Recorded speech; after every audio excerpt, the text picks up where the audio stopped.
What's up, everybody? Welcome on in to episode 4. It's just your man DG here talking, just a guy talking sports, and amongst other things.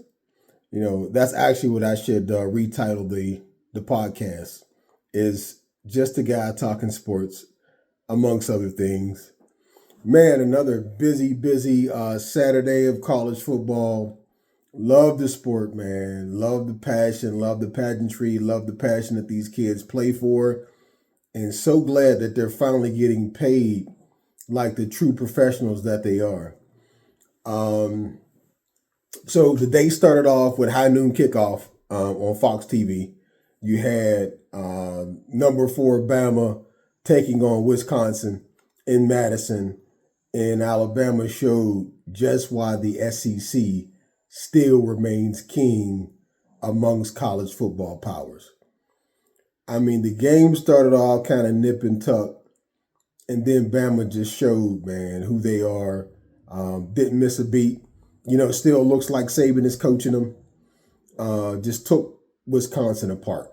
It was just Bama just has another level of athlete than what Wisconsin has, and that's what it came down to.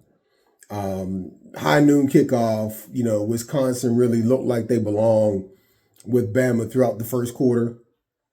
In the second quarter, Wisconsin running back Chaz Malusi fumbled, and that led to an 8-yard quarterback sprint by Jalen Milroe, who is just, if that kid really gets comfortable in the pocket, dude is dynamite. Sky's the limit for him. So, that made it 7-0. And then with about a minute and a half to go in the first half, Milroe just took over. He completed about a 30-yard pass to sensational Bama true freshman Ryan Williams. That put him at about the Wisconsin 35-yard line. And then he threw Milroe threw a touchdown pass right before the half that really gave Bama all the momentum, and Wisconsin was staggered and they could never recover. Bama ended up winning the game 42-10. Milroe was 9 of 12 for 130 yards in the first half. One thing I will say that really hurt Wisconsin is that their starting quarterback Van Dyke went out there in the first quarter, early in the first quarter, with a lower leg injury, and so with their starting quarterback being out, they didn't have much of a chance after that. Badly hurt them, but Bama just smoked them. Let's see what Milroe ended the game with. Let's see.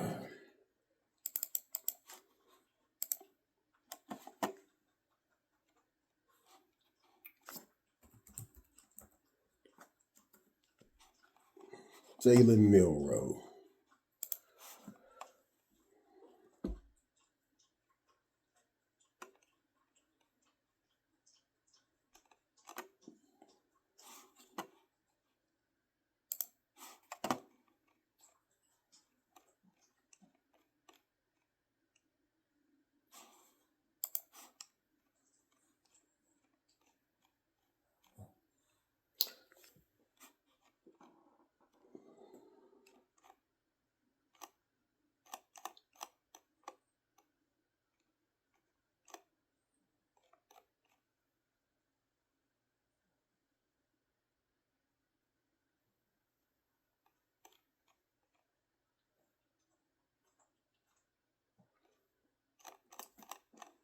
No, not readily available. But Alabama just completely dominated the contest. Next, moving right along to LSU at South Carolina State. That was probably, in my opinion, the second best game of the day, other than Georgia barely escaping Kentucky with a 13-12 victory. LSU and South Carolina came down to a field goal at the end, with LSU prevailing in that game. Let's see what that score was.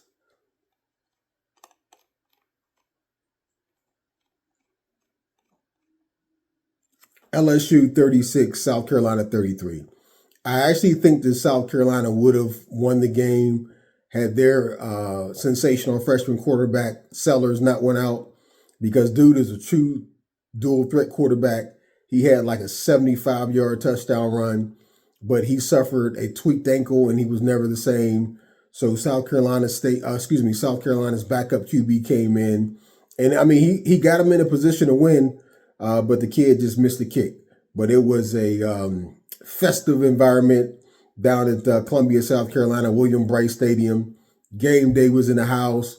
Kids were rocking the stadium, all the whole 9 yards. It did look hot as hell though. It looked crazy humid, but that's to be expected in the South in September. But LSU was fortunate that Sellers got hurt. Otherwise, I think that South Carolina would have won the game, and I think that's sort of like 12 straight by LSU over South Carolina. So that's a dominant win. Well, I shouldn't say a dominant win, but that's they dominate the matchup because South Carolina hasn't beat them in quite some time. Moving right along to probably the most disgusting game of the day if you're a Florida State Seminoles fan. Man, what is Mike Norvell doing? What's going on in Tallahassee? Florida State lost at home 20-10 to Mike Norvell's former team, the Memphis Tigers. Florida State ACC, Memphis Tigers American Conference. Folks, that shouldn't happen. Not only did Memphis beat Florida State 20-10, but once again, Florida State got bullied at the line of scrimmage. So we're talking, and I'm going to go on again about my rant about 4 and 5 star. Memphis does not have 1 5-star on their roster. Yet they totally dominated Florida State at home. It was so bad, Florida State couldn't even pack out the house. Only 55,000 showed up to Florida State's otherwise or usually sold out Doak Campbell Stadium of 79,000. That is going to be an issue if they keep that up, because we already know that college football is all about. So Florida State has to get together. But once again, this 4-star, 5-star thing drives me mad, because what it really comes down to is ball players. It comes down to ball players. It comes down to desire. It comes down to who wants it the most. Because Florida State has no business getting dominated at the line of scrimmage by Memphis. You said dominated? So Florida State, this is how bad it was. Florida State only had, in the entire game, Florida State had, as a team, 37 yards rushing. As a team in the entire game. That should not happen, folks. I'm sorry. They were led by leading rusher Lawrence Tua Philly. He had 30 of those 37 yards. Meanwhile, Memphis more than doubled that. And Memphis quarterback Seth Hennigan thoroughly outplayed DJU. Hennigan went 25 of 38 for 272 yards and 2 touchdowns. DJU is a 5-star, by the way, on his third team. I mean, I don't want to pile on Florida State, but some things just shouldn't happen, folks. Florida State became the first, according to CBS Sports, Florida State is the first team in college football history to be ranked in the top 10 starting a season, only to go 0-3 in their first 3 games. And that's another thing. You can throw preseason rankings out of the window too. Those don't matter either. But Florida State 0-3, and they once again get dominated all across the board. DJU looked bad. And once again, Florida State only had 37 yards rushing. All right? So that's definitely my worst of the weekend. Billy Napier and the Florida Gators not far behind, by the way. His time is short there in Gainesville. They get dominated by Texas A&M. Terrible. Notre Dame gets a get-back win against Purdue. Slaps them. Slap Purdue at home, or I shouldn't say at home, in West Lafayette. 66-7. and that's usually like a rival game because those are two Indiana institutions. But that's not a rival game. Notre Dame let Purdue know that they still remain a basketball school, and they also let Purdue and Coach Ryan Walters, who I really admire, by the way. I'm a Ryan Walters fan. They really let them know just how far that they have to go in the pecking order. Don't matter that you're in the Big Ten, Purdue. This is what it is. This is how you play football. So it was a huge get back win for Notre Dame. I'm pretty sure their kids had a terrible taste in their mouths all week from the Northern Illinois upset. So that was a huge win for them. My best of the weekend. Well, before I get to my best of the weekend, let me just venture off into the other thing I wanted to say. This past week, September 10th, the world of music lost a legendary Frankie Beverly and Mays, passed away at the age of 77. Man, let me tell you. So my first true R&B concert, I was 20. I took my girlfriend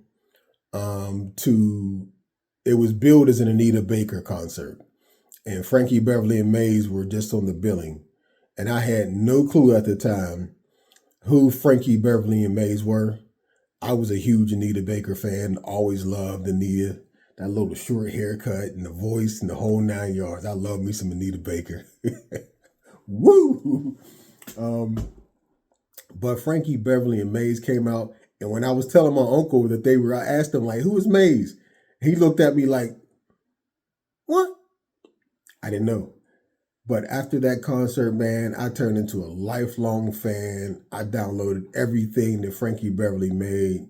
Man, what a blessing he was to the art and the industry of music, man. Frankie Beverly in his band Maze, I mean, it was like they fit like a glove and fingers, man. That was by far the best band that I had ever heard. And he passed away this past week. And it's funny because I always thought that Frankie Beverly is from Oakland, but he was born and raised in Philly, the Germantown section of Philly. And I think at some point in time he had moved to Oakland to boost his career, where he was mentored by the late great Marvin Gaye. But man, this dude was, and if anyone on this podcast doesn't know Frankie Beverly Mays, just YouTube some of his stuff. I'm pretty sure everybody knows because he has, phenomenal hits like Before I Let You Go and We Are One and Happy Feelings, and I can go on and on and on, man. But just a brilliant singer.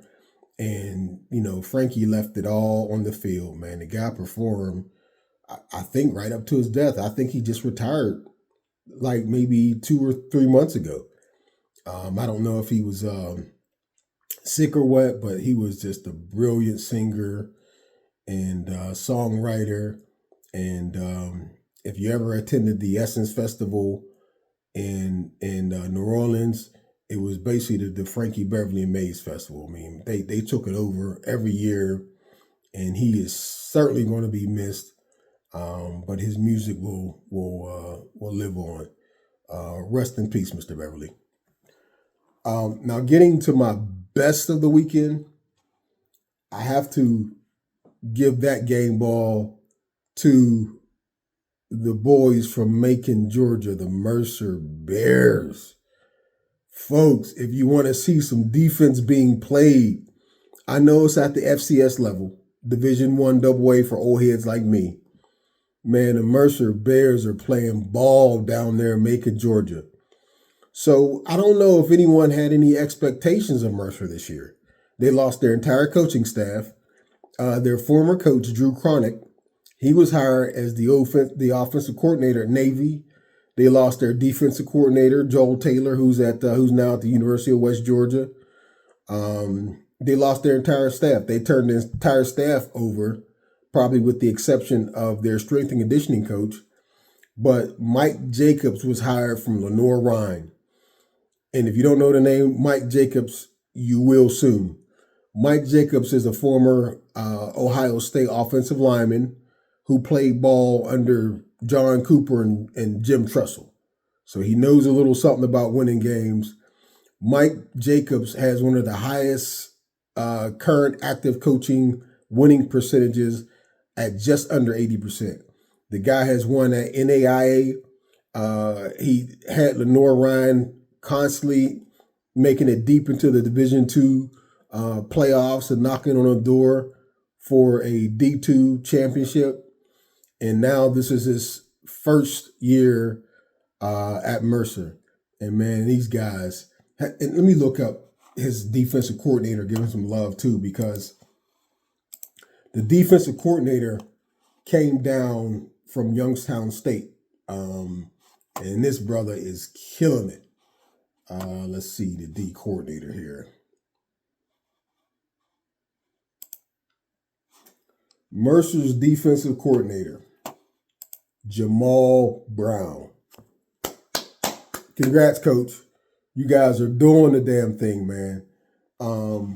Mercer beat previously ranked Chattanooga. Chattanooga before yesterday's game was 14th ranked team in the country. Mercer beat those guys 10-3. And why do you say is that impressive? Why are they getting my game ball? Mercer beat Chattanooga at home in Chattanooga by only scoring a touchdown.